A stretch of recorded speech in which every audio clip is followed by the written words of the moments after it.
ಒಬ್ಬ ಅಧ್ಯಕ್ಷ ಅಫಿಷಿಯಲ್ ಆಗಿ ಮಾಧ್ಯಮದ ಮುಂದೆ ಕೂತ್ಕೊಂಡು ಅಫಿಷಿಯಲ್ ಆಗಿ ಒಂದು ಪತ್ರವನ್ನ ಸಿದ್ದರಾಮಯ್ಯನವ್ರಿಗೆ ಹೇಳಿದ್ರಲ್ಲ, ಅಧ್ಯಕ್ಷ ಅವರು, ಇವರು taluk board chairman, taluk board member, ಅಧ್ಯಕ್ಷರ ಮೆಂಬರ್. ಅವನ್ ಪವರ್ಫುಲ್ ಅವಾಗ, ಯಾಕಂದ್ರೆ ತಾಲೂಕ್ ಬೋರ್ಡ್ಗೆ ಅಷ್ಟು ಇದಿರಲಿಲ್ಲ.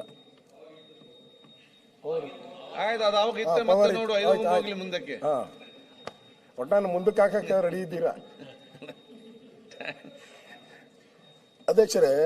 ಅವರು ಧೈರ್ಯವಾಗಿ ಯಾಗೆ ಕೆಂಪಣ್ಣ 40% ಕಮಿಷನ್ ಅಂತೇಳಿ ನಮ್ಮ ಮೇಲೆ ಸುಳ್ಳು ಆರೋಪ ಮಾಡಿ ಎಲ್ಲ ಆಯ್ತಲ್ಲ, 40% ಕೊಟ್ಟಾಗ ಅದನ್ನೇ ದೊಡ್ಡ ವಿಚಾರ ಮಾಡ್ಕೊಂಡು ನಮ್ಮ ಸರ್ಕಾರನೇ ಬೀಳಿಸ್ಬಿಟ್ರು. ಈಗ ಅದೇ ಕಾಂಟ್ರಾಕ್ಟರ್ಗಳು ಒಬ್ಬರು ನಮ್ಮ ಮೇಲೆ ಒಬ್ಬರು PWD ಕಾಂಟ್ರಾಕ್ಟರ್ ಅವರು ಮಾಡಿದ್ದು, ಈಗ ಎಲ್ಲ ಕಾಂಟ್ರಾಕ್ಟರ್ಗಳು ಕರ್ನಾಟಕದಾಗ ಯಾರ್ಯಾರು ಕಾಂಟ್ರಾಕ್ಟರ್ ಇದಾವರೋ ಎಲ್ಲರೂ ಮಾಡ್ತಾ ಇದ್ದಾರೆ. ಇದು ಅಬಕಾರಿದು. ಅವ್ರು ಕ್ಲಿಯರ್ ಆಗಿ ಹೇಳಿದ್ದಾರೆ, ಏನಿದು ಅಬಕಾರಿ ಇಲಾಖೆ ಭ್ರಷ್ಟಾಚಾರ, ಎಲ್ಲಿಂದ ಶುರು ಮಾಡೋದು? ಅವರೇ ಪತ್ರಕರ್ತರಿಗೆ ಪ್ರಶ್ನೆ, ಅವರೇ ಎಲ್ಲಿಂದ ನಾನು ಶುರು ಮಾಡಲಿ ಅಂತಾರೆ. ಇಲ್ಲಿ ಬೇಲಿಯೇ ಎದ್ದು ಹೊಲ ಮೇಯುವ ಕೆಲಸ ಆಗ್ತಿದೆ. ಇಲಾಖೆಯ ಸಚಿವರು, ಆಯುಕ್ತರಿಂದ ಹಿಡಿದು ಕೆಳ ಹಂತದ ಅಧಿಕಾರಿಗಳವರೆಗೂ ಲಂಚಾವತಾರ ತುಂಬಿ ತುಳುಕುತ್ತಿದೆ. ಈ ಭ್ರಷ್ಟ ವ್ಯವಸ್ಥೆಗೆ ಕಡಿವಾಣ ಹಾಕಿ ಸಾರ್ ಎಂದು ಖುದ್ದು ಸಿಎಂ ಸಿದ್ದರಾಮಯ್ಯನವರಿಗೆ 10 ಬಾರಿ ಮನವಿ ಕೊಟ್ಟರು. No respond. ಸಿದ್ದರಾಮಯ್ಯನವರು ನೋ ರೆಸ್ಪಾಂಡ್. ಆಮೇಲೆ ನಾವೆಲ್ಲರೂ ಸಭೆ ಸೇರಿ ದೆಹಲಿಗೆ ತೆರಳಿ ಲೋಕಸಭಾ ವಿರೋಧ ಪಕ್ಷದ ನಾಯಕ ರಾಹುಲ್ ಗಾಂಧಿ ಅವರಿಗೆ ಖುದ್ದಾಗಿ ದೂರು ಕೊಟ್ಟು, ನಿಮ್ಮ ಪಕ್ಷದ ಸರ್ಕಾರ ನಿಮ್ದಲ್ಲ ಸರ್, ಅವ್ರದ್ದು, ನಿಮ್ಮ ಪಕ್ಷದ ಸರ್ಕಾರ ಮರ್ಯಾದೆ ಉಳಿಸಿಕೊಳ್ಳಿ ಸ್ವಾಮಿ. ಯಾರಿಗೆ? ರಾಹುಲ್ ಗಾಂಧಿ ಅವರಿಗೆ, ನಿಮ್ಮ ಪಕ್ಷದ ಸರ್ಕಾರದ ಮರ್ಯಾದೆ ಉಳಿಸಿಕೊಳ್ಳಿ ಸ್ವಾಮಿ ಎಂದು ಕೇಳಿಕೊಳ್ಳಲಿದ್ದೇವೆ ಗುರುಸ್ವಾಮಿಯವರು. ಈ ಬಗ್ಗೆ ಸದನದಲ್ಲಿ ಚರ್ಚೆ ಆಗುತ್ತಿರುವುದು ಒಳ್ಳೆಯದು. ಅವ್ರು ಹೇಳವ್ರೆ, ಈ ಬಗ್ಗೆ ಸದನದಲ್ಲಿ ಚರ್ಚೆ ಆಗುತ್ತಿರುವುದು ಒಳ್ಳೆಯದು, ಒಳ್ಳೆಯ ಬೆಳವಣಿಗೆ. ನಿರ್ದಾಕ್ಷಿಣ್ಯ ತನಿಖೆಯಾಗಿ ಸತ್ಯಾಂಶ ಹೊರಬರಬೇಕು. ಪ್ರತಿಪಕ್ಷಗಳು ಆಗ್ರಹಿಸಬೇಕು ಅಂತ ಹೇಳಿದ್ದಾರೆ ಅವರು. ಭ್ರಷ್ಟಾಚಾರ ಹೇಗೆ ನಡೆಯುತ್ತದೆ ಸ್ವಲ್ಪ ಬಿಡಿಸಿ ಹೇಳಿ. ಹೊಸ ಪರವಾನಗಿರಿ ಕೊಟ್ಟಿಲ್ಲ ಎನ್ನುತ್ತಾರೆ. ಹೊಸ ಪರವಾನಗಿರಿ ಕೊಟ್ಟಿಲ್ಲ ಅಂತ ಎಲ್ಲರೂ ಪತ್ರಿಕೆಯಲ್ಲೆಲ್ಲ ಹೇಳೋದು ಅದನ್ನೇ. 5-6 ವರ್ಷಗಳಿಂದ ಡಿಮ್ಯಾಂಡ್ ಇದ್ದ CL7 ನಮೂನೆಯ 2000 ಲಿಕ್ಕರ್ ಶಾಪ್ಗಳನ್ನು ಲೈಸೆನ್ಸ್ ಕೊಟ್ಟಿದ್ದಾರೆ. ಒಂದಕ್ಕೆ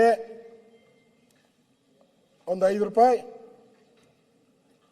ಇನ್ನೊಂದಕ್ಕೆ ₹1.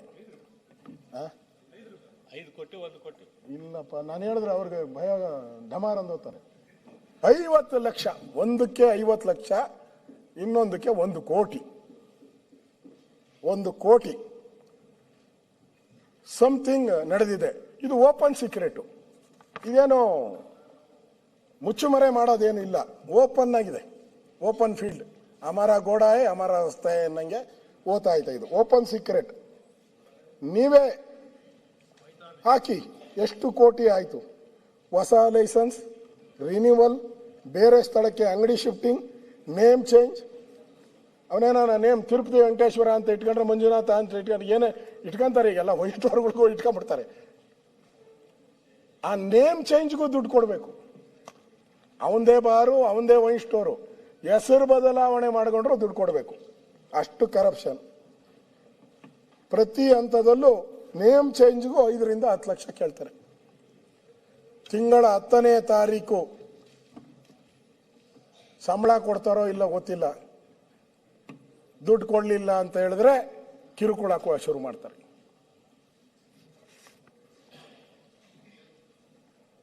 ನಿಮ್ಮವರವರೇ ಅಂತೀರಾ CM, ಏನ್ ಕ್ರಮ ತಗೊಂಡಿರಿ? ಇಲ್ಲಿಗೆ ಬಂತು. ನೀವು ಹೇಳಿದ್ರಲ್ಲ ನಮ್ಮೂರನೇ ಅಂತ, ಅಷ್ಟೇ ಒಪ್ಕೊಂಬಿಟ್ರಿ. ನಾನು ಹೇಳಕ್ ಮುಂಚೆನೆ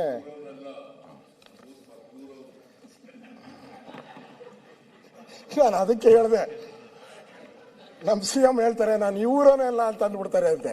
ನೋಡ ಅಂದ್ಬಿಟ್ರಿ ಈಗ ಅಂತ ಹೇಳಿಲ್ಲಪ್ಪ, ಇಟ್ಸ್ ಎ ಫ್ಯಾಕ್ಟ್.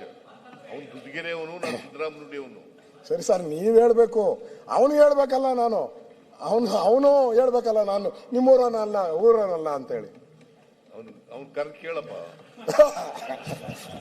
ನಿಮ್ಮ ಜೊತೆ ಅವನು ಚುನಾವಣೆಗೆ ನಿಂತು ಚೇರ್ಮನ್ ಆಗಿರೋನು ಸರ್. ನಾನು ಹೆಂಗೆ ಕರೆದು ಕೇಳಲಿ ಸರ್? ಈಗೇನೋ ಪ್ರೆಸ್ ಮೀಟ್ ಕರಿತಾವ್ರ 12 ಗಂಟೆಗೆ ಏನೋ ಪ್ರೆಸ್ ಮೀಟ್ ಅಂತ ಅನೌನ್ಸ್ ಮಾಡೋರಿಗೆ. 12 ಗಂಟೆಗೆ ವಿಧಾನಸಭೆ ಚರ್ಚೆ ಆಗ್ತದೆ, ಮಂತ್ರಿ ರಾಜೀನಾಮೆ ಕೊಡ್ತಾರೆ, ಅದಕ್ಕೆ ಹೊಸ ಮಂತ್ರಿ ಯಾರು ಮಾಡಿಸ್ಬೇಕು ಅಂತೇಳಿ ಚರ್ಚೆ ನಡೀತಾ ಇದೆ. ಮುಂದಕ್ಕೆ ಹೋಗ್ತೀನಿ. ಸ್ಪೀಕರ್ ರಾಜೀನಾಮೆ ಕೊಟ್ರೆ ನೀವು ಖುಷಿ ಪಡ್ಬೇಕು, ಏನಾದ್ರು ಜಾಗ ನಿಮ್ ಖಾಲಿ ಆಗತ್ತೆ ಅಂತ. ನೀವು ಟೆನ್ಷನ್ ಮಾಡ್ಕೊಂಡ್ರದ್ ನೋಡಿ ಸರ್. ನಮಗೆ ಇದರಲ್ಲಿ ಖುಷಿ ಆಗೋದ ಏನು ಇಲ್ಲ. ನೀವು ರಾಜೀನಾಮೆ ಪೊಲೀಸಲ್ಲಿ ಐತೆ ಕೇಳಿ ಪರಮೇಶ್ವರ್ ಅವ್ರನ್ನ. ಯಾರು ಕೊಲೆ ಮಾಡ್ದೋ ಎಲ್ಲಿ ಹುಡ್ಕೊಂಡು ಹೋದವ್ರತಾರೆ, ಯಾರಿಗೆ ಆಸ್ತಿ ಸೇರ್ತೈತೆ ನೋಡು ಅವನ್ನ ಹುಡುಕ್ತಾರೆ ಫಸ್ಟು. ಈಗ ನೀವು ಮಂತ್ರಿ ರಾಜೀನಾಮೆ ಕೊಡ್ತೀರಾ, ಕೊಟ್ಮೇಲೆ ಬೆನಿಫಿಟ್ ಯಾರಿಗೆ? ನಿಮ್ಮವ್ರಿಗೆ. ಅದಕ್ಕೆ ಹೇಳಿದ್ದು ಮುಂದಕ್ಕೆ ಹೋಗಿ ಅಂತ. ನೀವೇನು ತಗೊಳಕ್ ಹೋಗ್ಬೇಡಿ ಸರ್. ಅಬ್ಕಾರಿ ಇಲಾಖೆ ಮಾತ್ರ ದಯವಿಟ್ಟು ತಗೊಳಕ್ ಹೋಗ್ಬೇಡಿ ನೀವು. ಒಳ್ಳೇದಲ್ಲ, ನಿಮ್ಮ ಕ್ಯಾರೆಕ್ಟರ್ಗೆ ಸೂಟ್ ಆಗೋದೇ ಇಲ್ಲ. ಸೂಟ್ ಆಗೋದೇ ಇಲ್ಲ. ಆ ರೋಡಾಗ ಹೋಗಲ್ಲ ನೀವು. ಓದ್ತೀರಾ? ಮುಂದಕ್ಕೆ ಹೋಗೋ ಈಗ.